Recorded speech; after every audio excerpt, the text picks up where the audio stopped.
पानी वाला नहीं है। पानी वाला मतलब अरे नारियल इसलिए बोल रहा है कि नारियल है कहाँ इस बार अभी तक नारियल नहीं है। नमस्ते सभी को।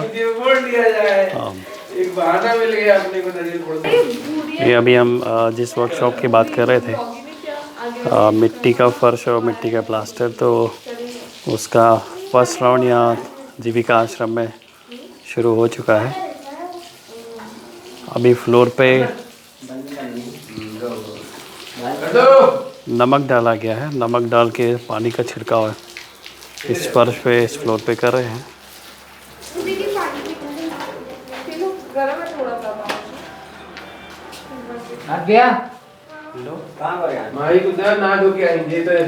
नमक मिट्टी के फर्श में इसलिए मिलाया जाता है ताकि जब फर्श तैयार हो जाए तो वो फटे नहीं।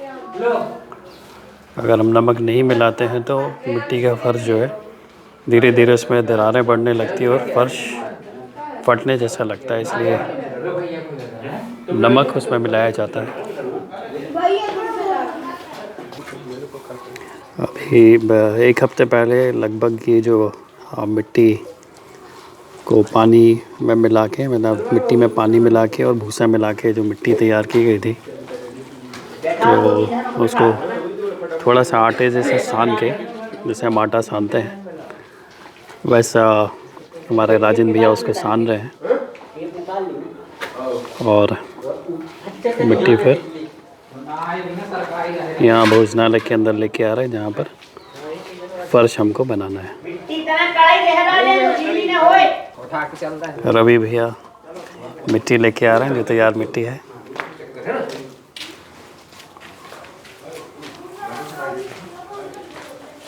एक बात पानी की छींटा मारे कटोरी। अरे तो मैं थोड़ी ना भर रहा हूँ। तुम रहे ने ये अपनी है बात खुद करो। प्रकाश भैया, इस आश्रम में जितना कंस्ट्रक्शन हुआ है उसमें जो मिस्त्री वाला काम है वो प्रकाश भैया ने किया है सारा। प्रकाश भैया इस मिट्टी का फर्श की फर्स्ट फेज में मिट्टी का फर्श प्रकाश भैया उसकी लेयर इस फर्श पे बिछा रहे हैं। माही कपड़ा वहाँ मत जमा ही तू भी मेरे अब पैर खराब हो जाएंगे तेरे। प्रकाश भैया कुछ बताओ। हाँ कुछ बताइए। कुछ भी, हम लोग तो देखने वाले हैं लेकिन आप करने वाले हो, तो आप थोड़ा बताओगे तो हमको सबको एक आइडिया मिलेगा कैसे फर्श बनाते हैं मिट्टी का। नमक जो मिलाते हैं वो क्यों मिलाते हैं? वो दीमक नहीं लगती नीचे। दीमक और फटने से भी उसका कोई रिलेशन है क्या? गीली करते हैं ना। अच्छा हाँ, जब मिट्टी बैठती है तो सिकुड़ती है तो इसलिए फटता है वो।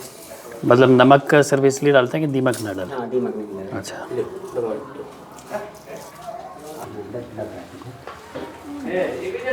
श्रेया है वीडियो में, ये आर्किटेक्ट है, नागपुर से आई हैं और अभी कुछ दिनों से आश्रम में ही है, तो यहाँ क्या काम चल रहा है उसको एक्सप्लोर कर रही हैं, उसमें हेल्प भी कर रही हैं, अपने आइडियाज़ को यहाँ पर इम्प्लीमेंट भी कर रही हैं। अभी कल से, आज 26 यानी 27 तारीख से ये हमारी जो मिट्टी का फर्श और मिट्टी का प्लास्टर करने वाली वर्कशॉप कल से शुरू होने वाली है। वैसे काम तो आज ही से शुरू हो गया है, फर्श चूँकि बड़ा है इसलिए 2-3 दिन का समय इसमें लगेगा ही। इतनी सी माटी भोजनालय का पूरा पिक्चर मैं आपको एक बार दिखा देता हूँ, स्पेशली फर्श। जिस फर्श पे हम मिट्टी का, मतलब जिसको हम मिट्टी का फर्श बनाने वाले हैं पूरा, उसका एक बार आपको ओवरव्यू पिक्चर दिखा देता हूँ।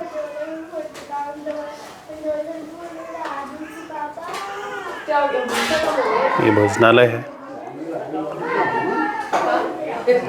जिसमें हमारी प्राचीन भारतीय विधि के अनुसार भोजन पका कर तैयार किया जाएगा। नहीं हम नहीं कह सकते सर, लेकिन वहाँ कौन नहीं घूम के डाला पड़ेगा। इसमें हाथ धो क्या? इसमें अरे धो लो। अब एक छोटा सा ओवरव्यू आपको दिखाता हूँ जहाँ मिट्टी को सान के तैयार किया जा रहा है।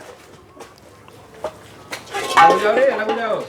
अरे ये भी नहीं हो रही ना बात में, अभी भीड़ ही नहीं। आदू अलग हो जा बेटा, कपड़े खराब हो जाएंगे माई। ये बाबू भैया और राजन भैया, इन्होंने ये मिट्टी तैयार की थी और अभी फर्श बनाने के लिए कैसे इस मिट्टी को मिलाते हैं, आटे के जैसे सानते हैं, वैसे राजन भैया और बाबू भैया इस मिट्टी को पटक पटक के मार के फर्श के लिए तैयार कर रहे हैं।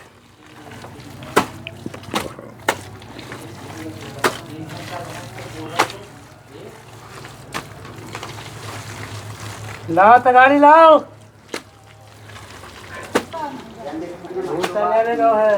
थोड़ी कम मार के आओ आओ आओ। बाबू भैया सीताराम, राजन भैया सीताराम।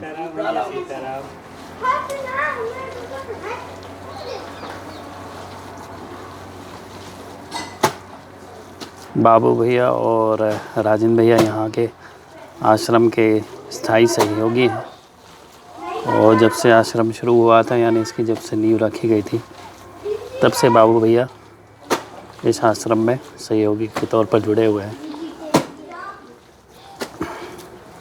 ऐसा आश्रम से जुड़ा हुआ कोई भी काम है ना जो बाबू भैया नहीं कर सकते हैं ना, सब तरह के काम वो कर सकते हैं, कर पाते हैं। बाबू भैया से मैं खुद ही गाय का दूध निकालने का ट्रेनिंग ले रहा हूँ, प्रशिक्षण ले रहा हूँ।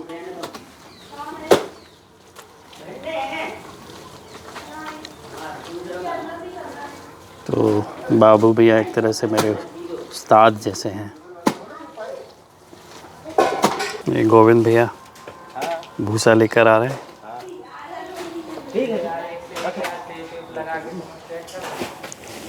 इसमें अभी और भूसा मिलाने की आवश्यकता है।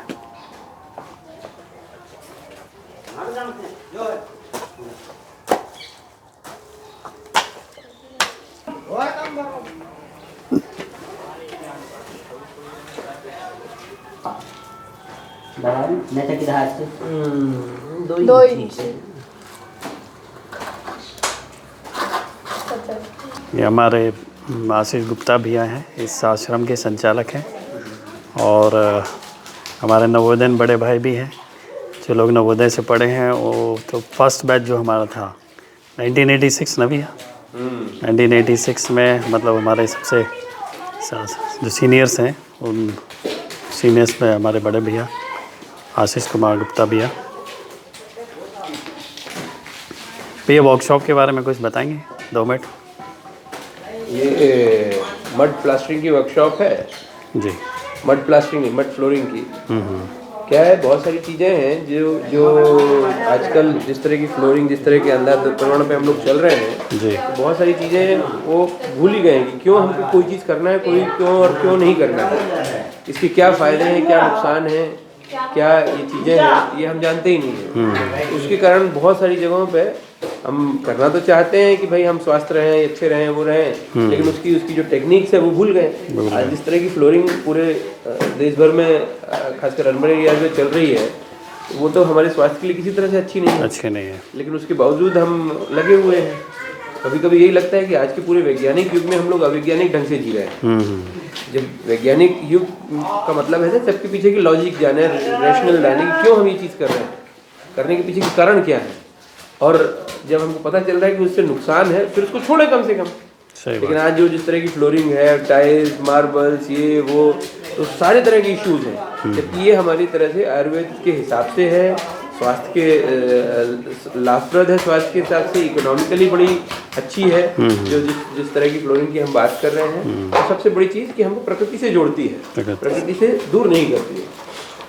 उन सब कुछ छोड़ के भी हम लोग इस पे लगे हुए हैं। तो ये वर्कशॉप उसी तरह का है कि going back to the roots, हम अपनी चीज़ों को जाने, पहचाने क्या रही हैं, और उसके साइंस को जाने, उसके साइंस के साथ साथ उसकी जो अन्य पक्ष हैं उनको जाने, उसकी इकोनॉमिक्स को जाने, उसकी सामाजिकता को जाने, उसकी कलात्मकता को जाने, इन सब चीज़ों को जाने।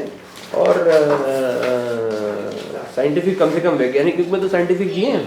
सही बात। तो ये इस सारी चीज़ों को लेके कल से एक वर्कशॉप शुरू हो रही है, उसी की तैयारियां भी हैं। कुछ काम हम लोग पहले करके रख रहे हैं, जिसमें जो लोग जो कुछ लोग हैं तो वो आधा काम कम से कम होके मिले उनको, तो तैयारी करके सेकंड थर्ड स्टेप के लिए वो लोग कम से कम देख पाएंगे कि क्या चीज़ें क्या नहीं है।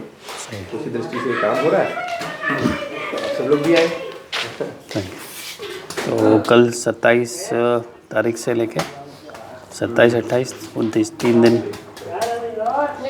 ये हैंड्स ऑन वर्कशॉप है। मतलब इसमें जो भी पार्टिसिपेंट्स होंगे वो इसको देखकर सीखेंगे भी, और अगर खुद ही इसमें इन्वॉल्व होके कुछ अपने हाथ पैर चला के या इसको करके देखना चाहेंगे तो उनके लिए और ही अच्छा एक्सपीरियंस होगा।